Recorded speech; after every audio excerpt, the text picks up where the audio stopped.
Welcome back, everyone, to our quick overview study guide of the book of Luke. We're in chapter 21 now. We start with the ever beautiful story. And I want to set the scene here real quick because I think this is important.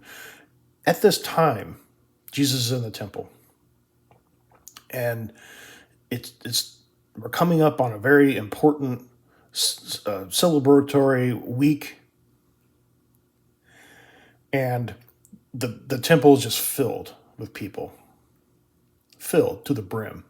Okay, like if you go to a county fair or something, I don't know, packed with people.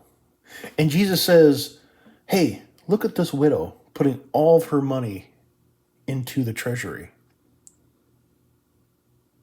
Everything she had to live on." But these rich people just put a couple bucks, but they did it out of their surplus. Out of all these things that are happening, everything, this is what Jesus points to. And you need to think about that in your life too. I do all the time. You see these little shows of faith. You see these little things that get you to maybe you see an old lady at the grocery store. I don't know. I've seen it. Sometimes you look at people and you say, I get that. Look at that. That reminds me of something.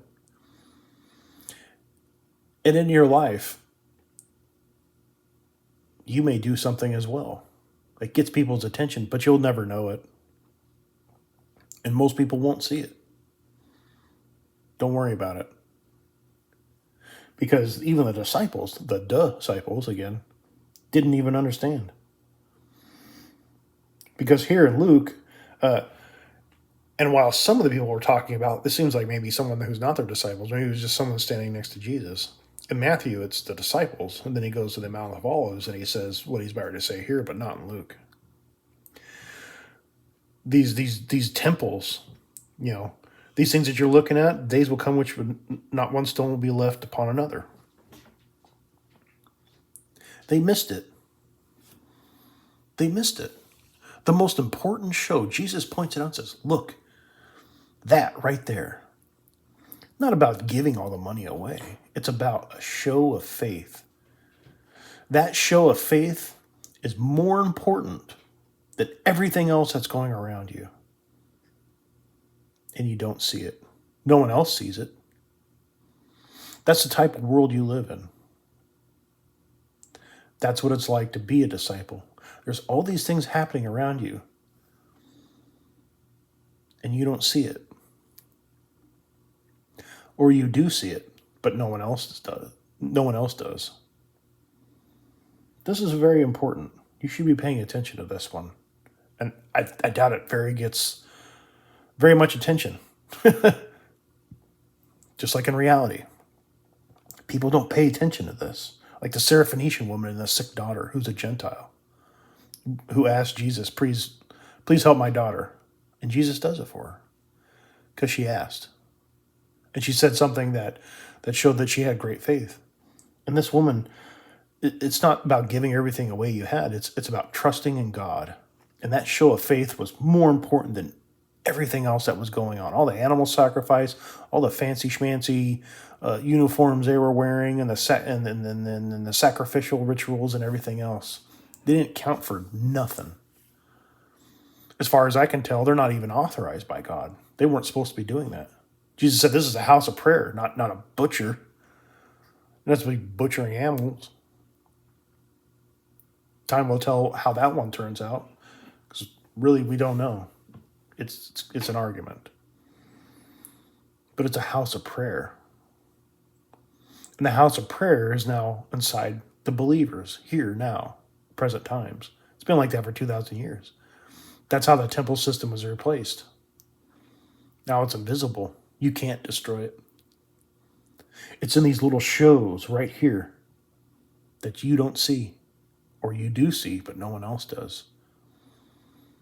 They're worried about the big, fancy rock bands at church, and they want to go to the cathedrals, and they want to go to Rome, what's that called, the Vatican, and touch the stones of St. Peter.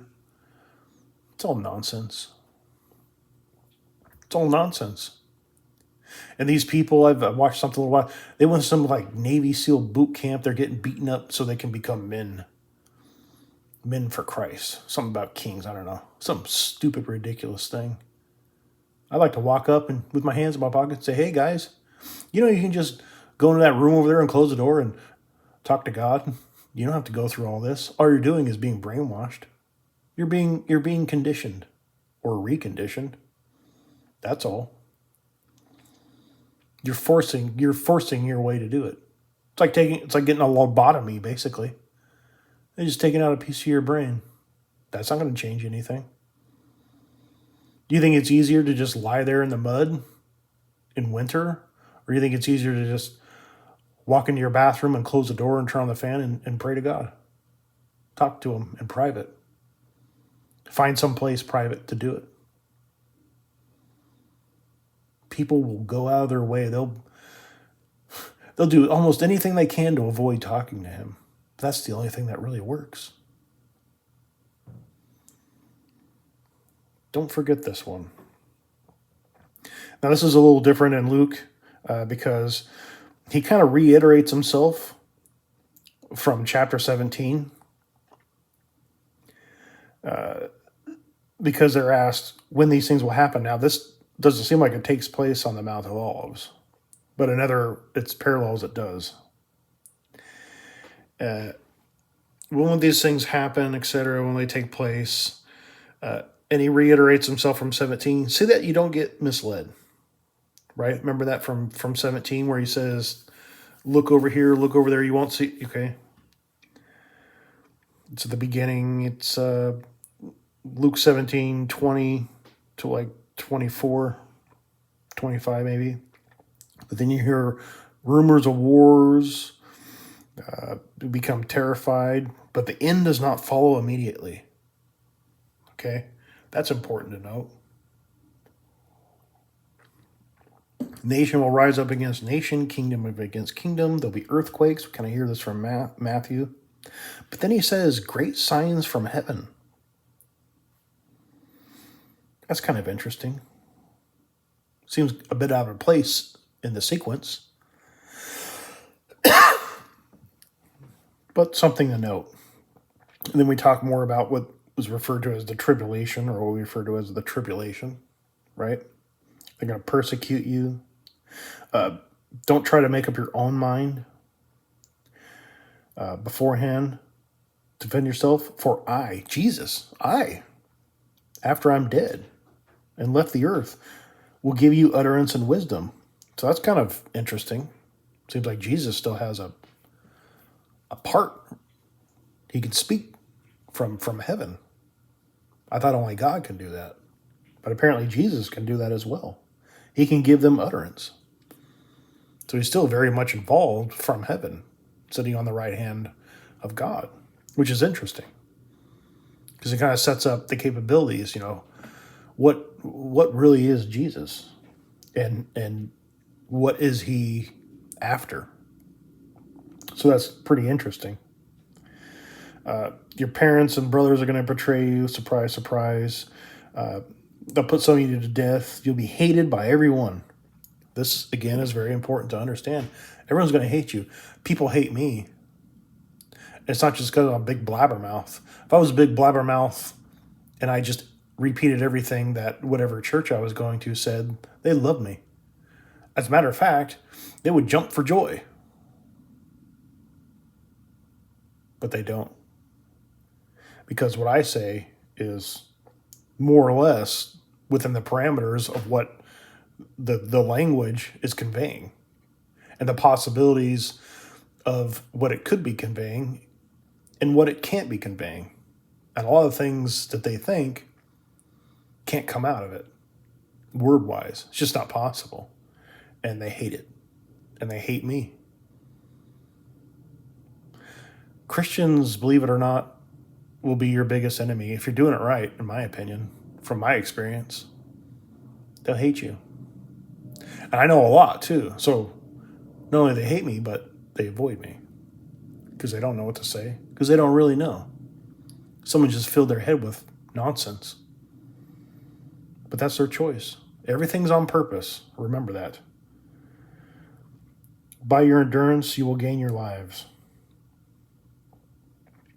But when you see Jerusalem surrounded by armies, now we've, in a previous chapter, I think it was 18, they talked about, military maneuvers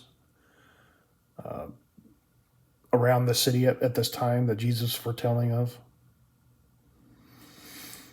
Recognize that her desolation is near, and you must flee. Remember that? Remember in chapter 17 when they said, who is on his housetop must flee? He's reiterating that here again. Okay?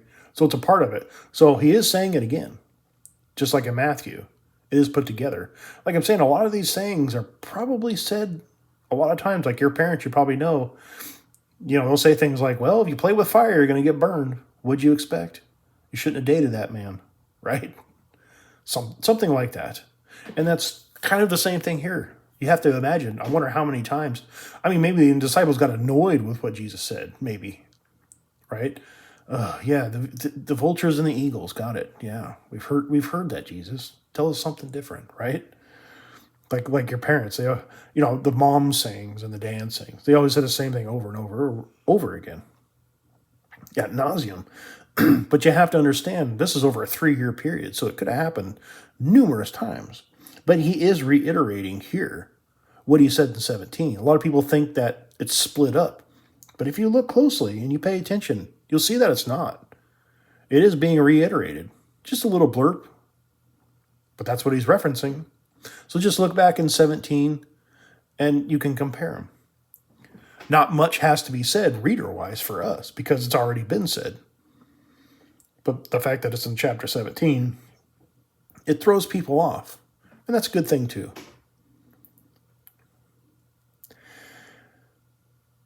For the bad people. Because these are days of vengeance. So all things which are written will be fulfilled. Very important. All things which are written will be fulfilled. A lot of the Jews say, oh, Jesus was the Messiah because he didn't do everything. Well, he did. Maybe to not your satisfaction, but who are you? Same thing with the Christians. Same thing with anybody. Who are you? Doesn't sound like you're paying attention anyway. That's why so many people miss things. That's why people think Jesus, the vast majority of people who are Christians don't even think Jesus come back yet. I can't begin to tell you how ridiculous that is, just on a literary basis. It's just not possible. It's not possible. Ask anyone. They're like, this Alex O'Connor guy, he's a pretty smart guy, and he can read, he has good reading comprehension. He doesn't think that Jesus hasn't come back yet. He clearly says that it did, but his conclusion is that he was a failed prophet. It just didn't happen. It's just a story. Just a fairy tale. That's his conclusion. But it's interesting that somebody, and it's kind of like myself, so I identify with that. I just read it for the first time. I didn't really get brought up in a church and was taught something else and then changed my mind and converted to something else, which happens a lot. Some Catholics become Protestants. Some Protestants become Catholics, right? I know a guy who was a doctor at the gym. We used to talk until he gave up on me. He was a Catholic and he became a Calvinist. Okay? They just changed their minds. They just go from one system to another, though. They don't actually learn anything. A doctor. And that's another amazing topic.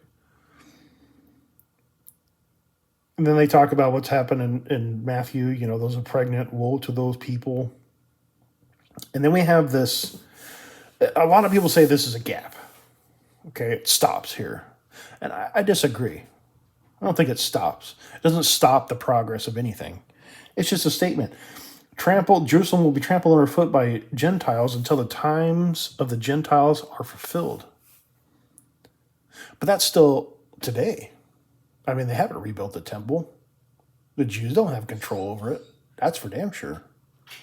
And it's been 2,000 years, and I suspect that it will never happen. God got rid of it, and that's it. No more Judaism. That part is over.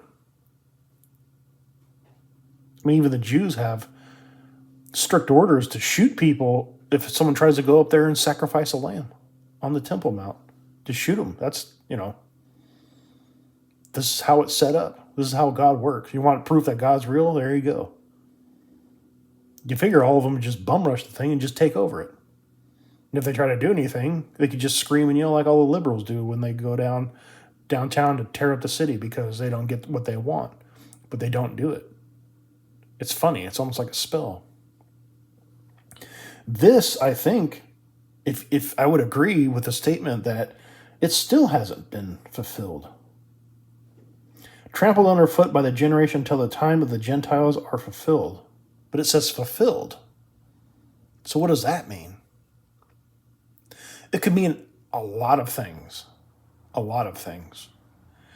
The question I'm putting before you here, just to clarify, is does that necessarily mean that this can't continue on until this is satisfied?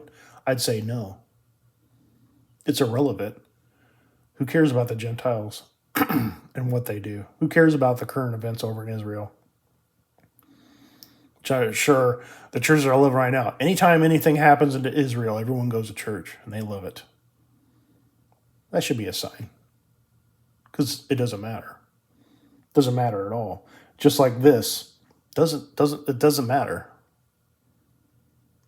Even though I agree with certain statements people made on it.